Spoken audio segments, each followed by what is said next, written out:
Good Morning Business. Bien, il est 7h22. Alors, on va parler d'un dossier absolument passionnant qui mène en jeu politique, géopolitique, économie. C'est le dossier Nord Stream 2.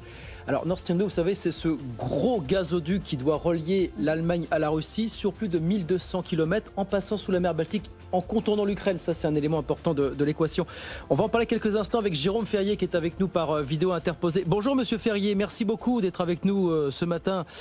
Ancien président d'honneur de l'Union internationale du gaz. Pourquoi est-ce qu'on reparle de ça aujourd'hui? C'est parce qu'il y a quelques heures, les Allemands, qui sont évidemment très favorables à ce projet, ont trouvé un accord avec les Américains qui voient tout ça d'un très très mauvais œil. Avant de parler de l'accord, est-ce qu'on peut rappeler ce qui fondamentalement divisait les Allemands et les Américains sur ce dossier, Monsieur Ferrier? Alors, les enjeux de ce Nord Stream 2 qui vient doubler un premier gazoduc Nord Stream 1 sur une route et un tracé tout à fait similaire. Oui.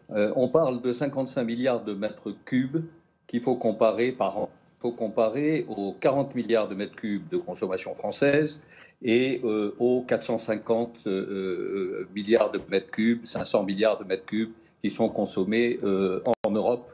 En 2020, on a consommé en Europe un peu moins de gaz qu'en 2019. Donc ce sont des quantités considérables. Les exportations russes vers l'Europe aujourd'hui ayant représenté en 2020 170 milliards, un petit peu en retrait par rapport aux 190 de l'année 2019. C'est 40% des exportations européennes viennent de Russie, c'est ça grosso modo aujourd'hui. Hein, alors, oui, un peu plus si on tient compte du fait que sur ces importations gazières européennes, on ne compte pas la Norvège, considérant la Norvège comme faisant partie de l'Europe, ce qui est le cas, et on ne tient compte, si l'on ne tient compte que des exportations extérieures au territoire européen, ça représente 60%.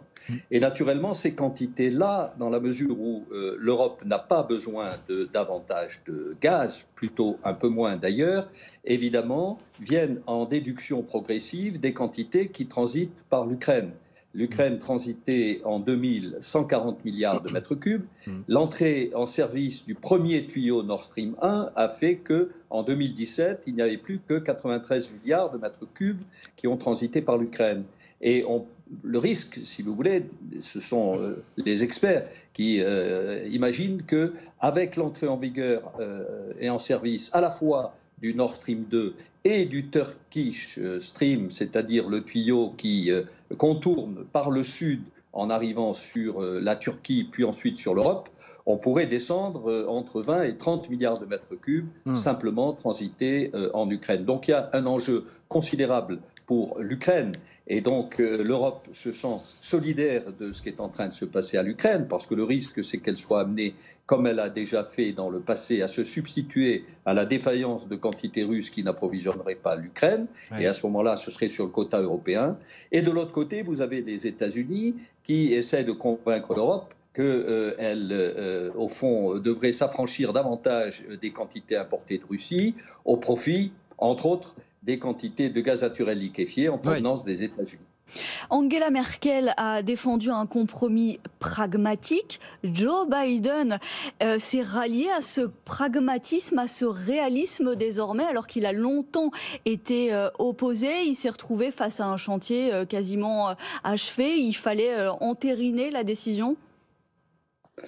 Oui, lors de notre entretien précédent sur ce sujet en février, au moment où la tension était devenue forte entre l'Union européenne et la Russie, j'avais exprimé, vous vous en souvenez, ma conviction que la construction, la pose de ce gaz se terminerait.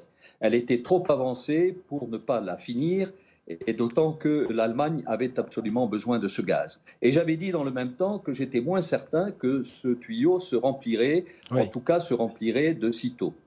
Ma conviction aujourd'hui est à nouveau renforcée. On voit que ce tuyau va se terminer. Je ne suis pas sûr qu'il se remplisse parce qu'on voit que face à une Europe qui n'a pas besoin de davantage de gaz, eh bien, il peut y avoir un balancement de quantité ukrainienne vers l'Allemagne. L'Allemagne ne peut pas se passer de gaz naturel. Elle n'a pas d'alternative sur les prochaines années. Sa transition écologique s'accompagnera de consommation additionnelle de gaz naturel si elle ne veut pas consommer davantage de charbon.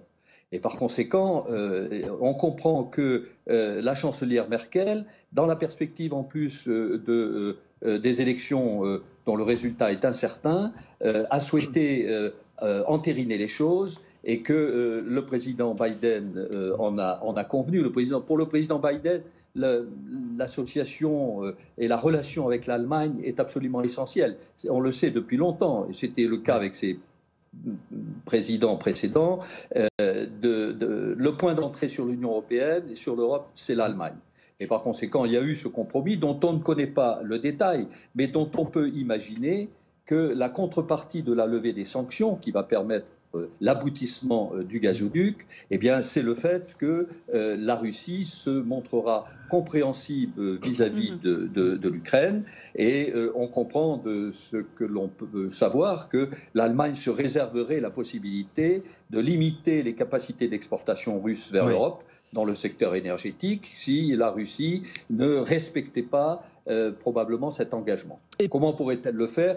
Simplement en prenant moins de quantité russe. Il est possible que les contrats additionnels de gaz russe vers l'Allemagne aient une clause qui permette à l'Allemagne de réduire ces quantités-là. Et à ce moment-là, la contrepartie qui ne prendrait pas aux Russes, ça pourrait être, entre autres, du GNL américain. Et ben voilà, effectivement, pour le décryptage de ce bras de fer qui se poursuit malgré cet accord annoncé hier entre les Américains. D'un mot, en quelques secondes, vraiment, Jérôme Ferrier, mais c'est vrai qu'il y a eu beaucoup d'appels au boycott. Même pour Angela Merkel, c'est pas facile d'assumer cette position parce que ces derniers mois, affaire Navalny, cyberattaque dont on accuse Moscou d'être responsable en arrière-plan. Effectivement, il y a eu pas mal d'appels au boycott quand même autour de ce projet Nord Stream 2, en quelques secondes, vraiment. C'est un moment compliqué, mais vous voyez qu'ils n'ont pas le choix, c'est la réelle politique.